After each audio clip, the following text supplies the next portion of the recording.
मेरा नाम उमांशी लांबा है। इस साल NSCI से डूसू की तैयारी कर रही हूँ। मैं चाहती हूँ सभी स्टूडेंट सपोर्ट करें और एक ऐसे रिप्रेजेंटेटिव को इलेक्ट करें जो आप लोगों के बीच में रहते हैं, आप लोगों की समस्याओं का समाधान निकालने के लिए सक्षम है। और मैं खुद 2 साल से लड़ाई लड़ रही थी मेंस्ट्रुअल लीव की, उस पर काम कर रही हूँ। हॉस्टल एलोकेशन के लिए काम कर रही हूँ। लाइब्रेरीज पे सिटिंग एक्सेस बढ़ाया जाए, बुक्स का एक्सेस बढ़ाया जाए, इन सारी चीजों को लेकर मैं काम कर रही हूँ। और मेरा नाम जरूर याद रखना, उमांशी लांबा। 18 तारीख को वोट डालने के लिए जरूर। इस बारी डूसू कैंडिडेट आप अपना किसको देखना चाहेंगे? उमांशी लांबा NSCI से पिछले 2 साल तक लड़की तैयारी करने लग रही है, कुछ स्टूडेंट के साथ खड़ी है। उमांशी लांबा हमारी बहन, हम उसके साथ खड़े हैं। NSCI के कैंडिडेट्स को देखना चाहूँ, उमांशी लांबा दीदी। मैं इस बार उमांशी लांबा को अपना डूसू कैंडिडेट देखता हूँ। तो लड़कियों के लिए इन्होंने मेंस्ट्रुएशन लीव होता है कि वो सबको पता है भाई, जरूरी है। मेरी कैंडिडेट उमांशी लांबा है, वो मैं उन्हें अपनी बड़ी बहन जैसे मानती है। लड़कियों के लिए मेंस्ट्रुअल लीव, हॉस्टल फैसिलिटी, सारे बच्चों के लिए संघर्ष कर ही चुकी है। गर्ल सेफ्टी हो गया, वायलेंस हो गया, इन मुद्दों को बिल्कुल मिनिमाइज करना चाहेंगे। डूसू चुनाव अपने अंतिम चरण तक पहुंच चुके हैं, जहां हर कैंडिडेट जोरों शोरों से अपनी तैयारी में उतरा है। उसी बीच NSCI के एक बुलंद कैंडिडेट उमांशी लांबा हमारे साथ मौजूद है। मैम, इस बारी डूसू चुनावों में क्या तैयारियां, क्या एजेंडा लेके आप उतर रहे हैं? देखिए, पहली बात तो मैं NSCI से तैयारी कर रही हूँ। मैं काफी साल से, मैं और मेरी छोटी बहन, हम दोनों तैयारी कर रहे थे। तो हमने मेंस्ट्रुअल लीव की डिमांड करी थी दिल्ली यूनिवर्सिटी एडमिनिस्ट्रेशन से।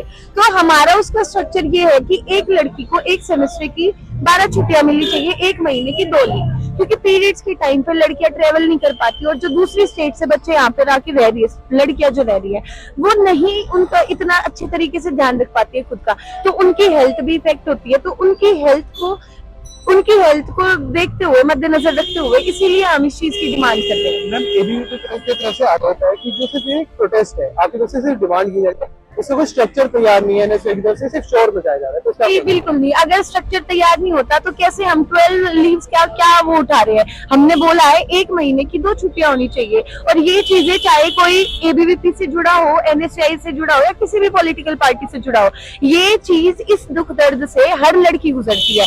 मैं मानती हूँ ये हमारी शक्ति है, ये हमारी ताकत है, क्यों ना हम इसको सेलिब्रेट करें अपनी हेल्थ का ध्यान रखते हुए। तो ये हमारा स्ट्रक्चर है, ये हमारा एजेंडा है। लिंगो कमेटी एक बॉन्ड लेके आई है 1 लाख रुपए की, जो हर कैंडिडेट को जमा करवानी पड़ेगी चुनाव लड़ने से पहले। आप इसका समर्थन करते हैं कि नहीं? देखिए, हम इसका समर्थन बिल्कुल भी नहीं करते और हम इसके खिलाफ आवाज उठा भी रहे हैं अपनी, क्योंकि एक तरफ तो लिंगडो कमेटी कहती है कि एक कैंडिडेट सिर्फ 5000 रुपए का खर्चा कर सकता है और दूसरी तरफ यूनिवर्सिटी को 1 लाख का बॉन्ड देना, मतलब एक जो मिडिल क्लास फैमिली का जो बच्चा है, अगर DU के अंदर कोई चेंज लाना चाहता है, अपनी आवाज उठाना चाहता है, वो तो 1 लाख रुपए के, या फिर अगर 2 पोस्ट के लिए एलिजिबल है वो तो 2 लाख, 3 लाख, 4 लाख रुपए के लिए, वो तो बिल्कुल ही पीछे हो जाएगा ना। उसकी आवाज कौन उठाएगा? वो कैसे आगे बढ़ेगा? वो कैसे रिप्रेजेंट? क्या आप मानते हैं कि एक कैंडिडेट सिर्फ 5000 से कम खर्चा करते हैं? क्योंकि बड़ी बड़ी गाड़ियां, बड़ी बड़ी भीड़ें देखते हैं, हम करोड़ों का खर्चा देखते हैं कैंडिडेट के पीछे। तो उसके पीछे जो लूप होल है, लिंगो कमेटी क्यों नहीं पकड़ पा रही? देखिए, पहली बात तो इससे पहले क्या हुआ, इससे पहले के चुनाव में, उसका मुझे कोई इतना ज्यादा अंदाजा नहीं है, ना मैं उसके बारे में कुछ बोलूंगी। इस बार जब कोर्ट से ऑर्डर आया तो इस बार सारे कैंडिडेट्स, देखिए ये गाड़ी खड़ी है तो ये हमारी खुद की घर की गाड़ी है, तो हम अपनी गाड़ी को वैसे भी डेली बेसिस पे यूज करते हैं। अगर हम इसमें कैंपेन कर रहे हैं तो इस बार ये नहीं कह सकते कि हम मसल पावर को काफी ज्यादा यूज कर रहे हैं या उसका शो ऑफ कर रहे हैं। जो हमारे घर के बच्चे हैं वही, या फिर हमारे स्टूडेंट्स है, हमारे दोस्त है जो डेली गाड़ियों में आना जाना करते हैं, पहली बात तो सारे कैंडिडेट्स मेरे को लगता है उन्हीं गाड़ियों का यूज कर रहे हैं उसके लिए, कैंपेनिंग के लिए।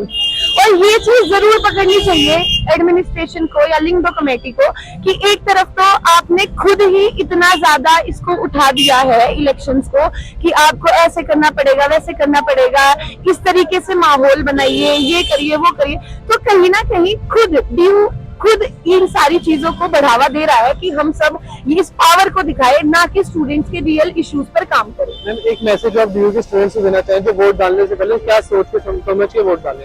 मैं सभी DU के स्टूडेंट्स को सिर्फ एक ही मैसेज देना चाहती हूँ, किसी से डरना नहीं है, किसी से घबराना नहीं है।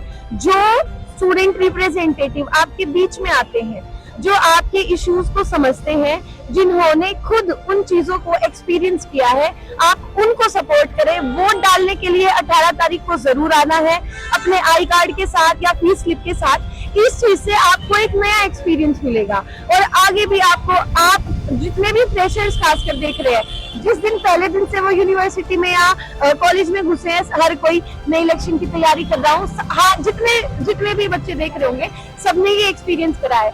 उनमें से वो लोग देख भी रहे होंगे कितने बच्चे उनका काम करवा पा रहे हैं, कितने भी कैंडिडेट्स हैं। तो आप लोगों को उस चीज को मद्देनजर रखते हुए, ध्यान में रखते हुए कि हाँ भाई मेरे को यहाँ पे जरूरत थी और इस कैंडिडेट ने मेरे को सपोर्ट किया था, ये कैंडिडेट मेरे साथ गया था एडमिनिस्ट्रेशन तक या टाइम टेबल की हेल्प करी थी, टीचर्स तक लेके गए, तो आप लोगों को उस कैंडिडेट को सपोर्ट करना है और वोट डालने के लिए जरूर आना है।